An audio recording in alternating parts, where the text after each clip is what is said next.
बिस्मिल्लाहिर्रहमानिर्रहीम। अस्सलाम वालेकुम नाज़रीन। मैं हूं आम शहरी आरिफ हमीद भट्टी, लाहौर से मुख्तलिफ और अहम तरीन खबरों के साथ। नाज़रीन, तहरीक इंसाफ के चेयरमैन इमरान खान अडयाला जेल में भी तमाम रुकावटें और नाइंसाफियों के बावजूद उसका ग्राफ दिन ब दिन बुलंदियों की तरफ और कामयाबी की तरफ गामजन है। निगरान हुकूमत और उनके हमायतियों की जुल्म तशद्दुद उन्हें अपने अज़म से डगमगा नहीं सका। साइफर केस में आज फिर एफआईए को एक दफा फिर मुंह की खाना पड़ी, औंधे मुंह गिर गए। इस्लामाबाद हाई कोर्ट ने इन कैमरा ट्रायल के खिलाफ दरखास्त पर हुक्म इम्तना जारी करके 11 जनवरी तक ट्रायल रोक दिया। नाज़रीन, ये ट्रायल साइफर केस है जिसे एतजाज एहसन सब सिफर केस कहते हैं, और सुप्रीम कोर्ट के 3 रुकनी बेंच ने भी इस गुब्बारे से हवा निकाल दी थी। लेकिन बुग़्ज़ इंतकाम की मारी मुस्लिम लीग नून बाज ही नहीं आती कि इमरान खान को इलेक्शन से बाहर रखो। हर कोशिश नाकामी के बाद फिर एक नाकाम कोशिश की जाती है। इससे पहले जब साइफर केस में सुप्रीम कोर्ट ने सवालात उठाए तो समझा जाता था कि शायद अब प्रोसिक्यूशन को समझ आ जाए और वो ट्रायल को दुरुस्त अंदाज में आईनी और कानूनी नुक्ता नजर से चलाए। लेकिन उन्होंने आइन और कानून को नजरअंदाज करके वही माहौल रखा जिस पर बिला आखिर आज उन्हें मुंह की खाना पड़ी। लेकिन सुप्रीम कोर्ट का फैसला आने के अगले ही रोज 22 गवाहों को अडयाला जिले ले जाया गया। 22 गवाहों को एक दिन में, जो मुमकिन ही नहीं समात हो सके। उस वक्त इमरान खान के वकील भी नहीं थे और इमरान खान नहीं थे, और केस शुरू कर दिया गया। और 15 के करीब गवाह के बयान जज जुल्करनैन साहब ने रिकॉर्ड कर लिए जादू की छड़ी से। पीटीआई के वकला के मुताबिक वो गए भी नहीं थे तो समात शुरू हो गई। अहले खाना भी मौजूद नहीं थे, इमरान खान भी नहीं थे। इस एक तरफा ट्रैफिक को, इस लाख कानूनियत को देखते हुए इस रोज अदालत की आंखों में धूल झोंकने के लिए कुछ मीडिया नुमाइंदों को भी अडयाला जेल में ले जाया गया। कुछ मनपसंद मीडिया नुमाइंदों को जेल में ले जाया गया और तासुर ये देने की कोशिश की गई कि इन कैमरा ट्रायल सिर्फ चंद गवाहों तक महदूद है और ज्यादातर ट्रायल ओपन ही होगा। लेकिन हकायक उसके बरक्स निकले। आहिस्ता आहिस्ता अडयाला जेल में कैद इंसाफ और सच बाहर आता गया और मिली भुगत के राज अफशा हो गए, जिस पर पूरा पाकिस्तान के आईनी माहिरीन हैरान हो गए कि एक ही दिन में 22 लोगों को ले जाना और 18 लोगों को, जबकि मुल्जम के वकला और अहले खाना और मुल्जम भी नहीं, तो ये इतना F-16 से स्पीड किस तरह चलाई। आज जब इस्लामाबाद हाई कोर्ट में अटॉर्नी जनरल यही नुक्ता अदालत के सामने रखा नादरीन, तो जस्टिस मियां गुल हसन औरंगजेब साहब ने रिमार्क्स दिए कि अटॉर्नी जनरल साहब, ये ओपन ट्रायल ऐसे नहीं होता। नादरीन, जस्टिस पिछले अरसे से देखा जा रहा है कि मोहतरम इस्लामाबाद हाई कोर्ट के मिस्टर जस्टिस मियां गुल हसन औरंगजेब बड़े टू दी पॉइंट और ऐसे सवालात उठाते हैं जिससे सामने आर्गूमेंट करने वाले के पास जवाब ही नहीं रहता। इसका मतलब है वो केस पढ़ के आते हैं और डिक्टेशन की बजाय। यकीनन अदालतें आइन और कानून, तो लिहाजा उनके फैसले बोलते हैं कि उसमें इंसाफ है। ओपन ट्रायल का मतलब होता है कि जो अदालत में जाकर केस सुनना चाहे जो भी, इसको इजाजत होनी चाहिए। ये नहीं होता कि चंद मखसूस लोगों को कहा जाए तुम आ जाओ, तुम नहीं आ सकते, और अंदर जो शहरी बिठाए हैं वो कौन थे उसका भी नामालूम बंदे हों।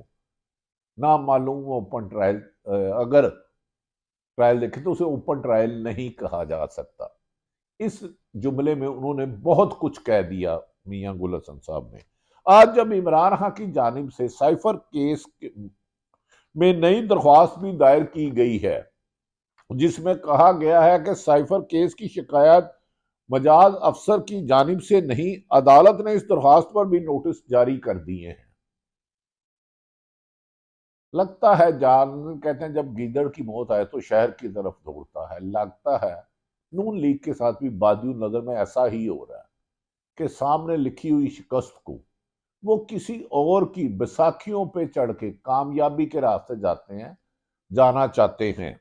अदालत ने FIA प्रोसिक्यूटर से यह सवाल किया कि क्या सुप्रीम कोर्ट की ऑब्जर्वेशन, जो सुप्रीम कोर्ट के जज साहबान ने साइफर केस की इमरान खान की और शाह महमूद कुरैशी साहब की जमानत ले दी, ऑब्जर्वेशन के मुताबिक इमरान खान के खिलाफ मवाद काफी है, मवाद ना काफी है, लेकिन इसके बावजूद ट्रायल को इतनी तेजी से क्यों चलाया जा रहा है? कानूनी नुक्ते नजर को नजरअंदाज क्यों किया जा रहा है? आइन और कानून को क्यों रोंदा जा रहा है? जस्टिस मियां गुल हसन औरंगजेब साहब ने रिमार्क्स दिए कि साइफर केस में 1923 पाकिस्तान 1947 में बना, 14 अगस्त 93 के कानून का सहारा लिया गया है, यानी कि अंग्रेज दौर का, जब गुलाम बनाने की आदत थी मुसलमानों को। और 1923 में दुनिया इंसानी हकूक से ना वाकफ थी। ना इस जुमले में कि 1923 पाकिस्तान बनने से पहले कानून दिया गया, जब इंसान फंडामेंटल राइट की अहमियत ही नहीं थी। इस जुमले में इस साइफर केस खत्म हो गया। असूलन इसे वापस ले लेना चाहिए, लेकिन ये काम अदालतों का है कि जब इंसानी हकूक नहीं थे तो ये कानून उस वक्त होता था जब मुसलमानों को अंग्रेज या दूसरी कोई चीजें गुलाम रखना चाहती थी। इसीलिए ये 1923 का सहारा लिया गया है। मियां गुल हसन साहब के इस रिमार्क्स ने कम से कम मेरे जैसे एक तालिब इल्म को बड़ा कुछ सीखने के लिए इस लफ्ज में बता दिया है। दूसरी जानिब शाह महमूद कुरैशी की गिरफ्तारी इस वक्त पूरे पाकिस्तान नहीं, दुनिया में डिस्कस हो रही है कि किस तरह पुलिस इंसानी हकूक की खिलाफ वर्जी करती है, कि सियासतदानों को मुल्क दुश्मन समझती है। इससे जो पाकिस्तान की जग हसाई हुई है, 2 दफा वजीर खारजा रहने वाले के साथ पुलिस ने जो धक्के मारे, गैर इंसानी सलूक किया, ये कुछ लोग कहते हैं कि अगर मुल्क में आइन और कानून हो तो इन अफसरान को अपनी नौकरियों पर रहना ही नहीं चाहिए। रावलपिंडी की पुलिस को सुबकी उठाना पड़ी और हुकूमत को मुंह छुपाने के लिए जगह भी नहीं मिल रही। इस पर पीपल्स पार्टी भी चीख उठी है कि शाह महमूद कुरैशी के साथ जो सलूक हो रहा है, ये तो रियासत समझती है कि सियासतदान मुल्क दुश्मन है, हम इसकी मजम्मत करते हैं। और पीपल्स पार्टी और पाकिस्तान के तमाम सियासतदानों ने मासवाए नून लीग के इसे जमहूरियत दुश्मनी और इंसानी हकूक की खिलाफ वर्जी और एक सीनियर सियासतदान के साथ हद तक उम्मीद रवैये पर सख्त एहतजाज किया है। शाह महमूद कुरैशी के साथ जिस तरह बदसलूकी की गई वो उन्होंने अदालत में बयान कर दी। हाथों में लगी हथकड़ियां उठाकर बताया कि सर, मैं इस मुल्क में 2 दफा वजीर खारजा रहा हूं। हथकड़ियां लगा के पेश किया गया, हथकड़ियां। शाह महमूद कुरैशी ने बताया कि SHO ने मुक्के और लाते मारी, यानी कि एक बुजुर्ग सियासतदान, धीमे लहजे में बोलने वाला, सख्त गुफ्तगू ना करने वाला, तहम्मुल मिजाज, जेल में जज साहब के सामने हथकड़ियां उठा के कहते हैं कि मुझे एक SHO ने मुक्के और लाते मारी, रात भर ठंडे फर्श पर लेटने पर मजबूर किया, रोशनी भी नहीं थी, सिर्फ एक मोमबत्ती जलाई गई और कोई कंबल भी नहीं दिया गया। ये इंसानी सलूक, गैर इंसानी सलूक पाकिस्तान में पहले शायद ही कम हुआ हो। 15 से 20 लोग जोर जोर से हवालात के बाहर कहके लगाते रहे। शाह महमूद कुरैशी साहब जज साहब के सामने आप बीती सुना रहे हैं कि हमारी जो पुलिस बज़ाहिर मुहाफ़िज़ है, जिसने अवाम की जानो माल की हिफाजत करनी है, वो इंसानियत की तजलील की वजह बन चुकी है। शाह महमूद कुरैशी साहब के मुताबिक जिस हवालात में या जिस जगह उन्हें रखा गया, 15 से 20 लोग जोर जोर से हवालात के बाहर कहके लगाते रहे ताकि सोने ना दिया जाए, नींद ना पूरी करनी दी जाए। शाह महमूद कुरैशी में लगी हथकड़ियां उठाकर जज साहब को बताया कि दुनिया में पाकिस्तान का मुकदमा लड़ने वाले के साथ, जब मैं वजीर खारजा था तो पाकिस्तान का कहता था रूल ऑफ लॉ कानून है, तो हथकड़ी लगने वाले के साथ ये सलूक किया जा रहा है। जिस वक्त उस वक्त ये अल्फाज पर अदालत में सन्नाटा छा गया कि एक साबिक वजीर खारजा के साथ अगर पुलिस ये सलूक कर रही है तो फिर इस पुलिस को सिर्फ जुल्म सितम और नाइंसाफी और जबर के लिए रख ले, अवाम की हिफाजत के लिए एक नई पुलिस बना दी जाए।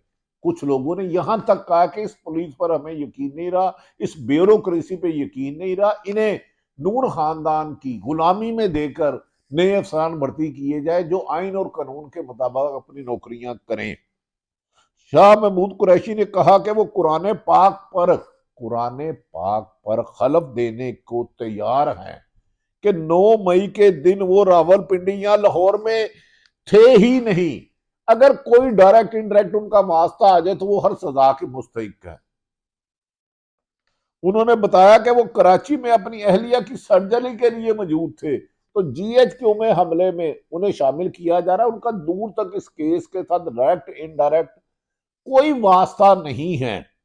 शाह महमूद कुरैशी ने अदालत को बता दिया कि वो बताया कि अहम शख्सियत ने इन्हें कहा था कि वो 9 मई के वाकयात में मुलव्वस नहीं है। अदालत मुनासिब समझे तो अलहदगी में इस अहम शख्सियत का नाम भी बता सकता हूं। पर्दा नशी बेपर्दा हो गए। सच तो ये है कि पर्दा नशी बेपर्दा हो गए।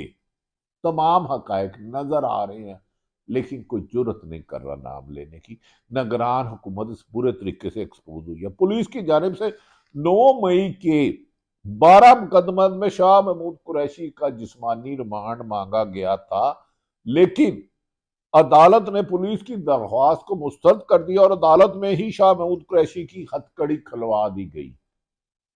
अदालत में सिर्फ एक उम्मीद की किरण रह गई है, कहीं ना कहीं से रोशनी आ जाती है।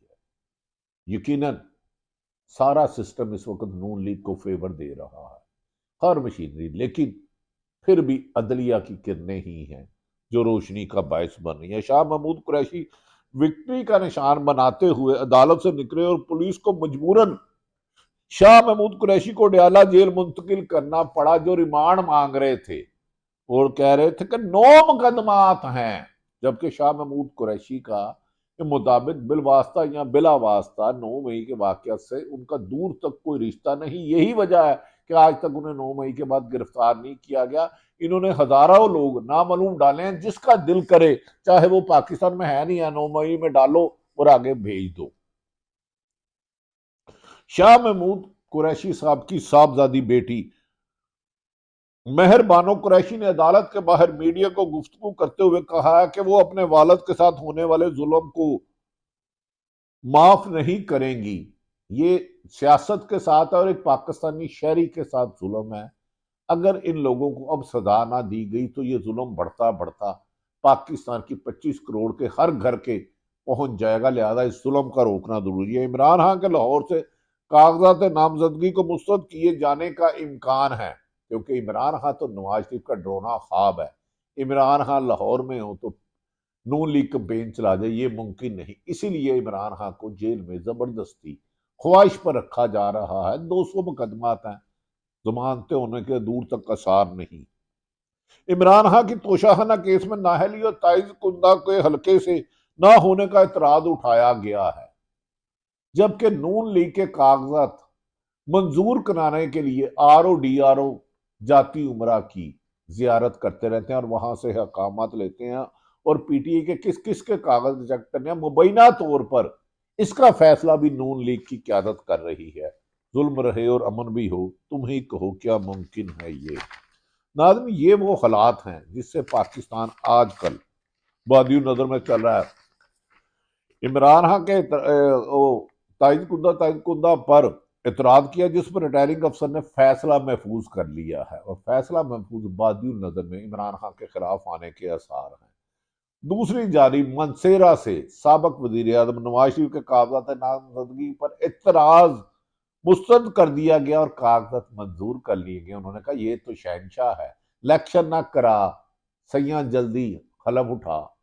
हलफ चुकाओ यार, क्यों कौम को मुश्किलात में दे रहे हो। अगर फैसला कर लिया है निगरानों ने कि इन्हें मिला मुलू के सारी जमातों को बाद में इक़्तिदार देना और PTI को ये और मुश्किलात बढ़ानी है, तो क्यों लोगों को इस जुल्म सितम का शिकार कर रहे हो। इतलात के मुताबिक सियालकोट से उस्मान डार की वालदा रेहाना डार के कागजात नामजदगी पर भी इतराजात उठवाए गए हैं और रेहाना इम्तियाज डार उस्मान डार की वालदा कहना कि ख्वाजा आसफ शिकस्त से फाश देखता हुआ इलेक्शन में तो मुकाबला नहीं करना चाहता, सरकार की ताकत से कागजात मुस्तरद करवाना चाह रहा है। इस बिना पर इनके कागजात मुस्तरद किए जा सकते हैं, ताहम इसका फैसला नहीं है। लेकिन ख्वाजा आसफ की वालदा ने कहा कि मुझे ये बहन कहता है, बहन के घरों के, बहन की बेटियां बच्चों को क्या पुलिस के जरिए हरासा कराया जाता है, आधी रात को तोड़ फोड़ की जाती है। ख्वाजा साहब इसका जवाब तो नहीं दे सके, लेकिन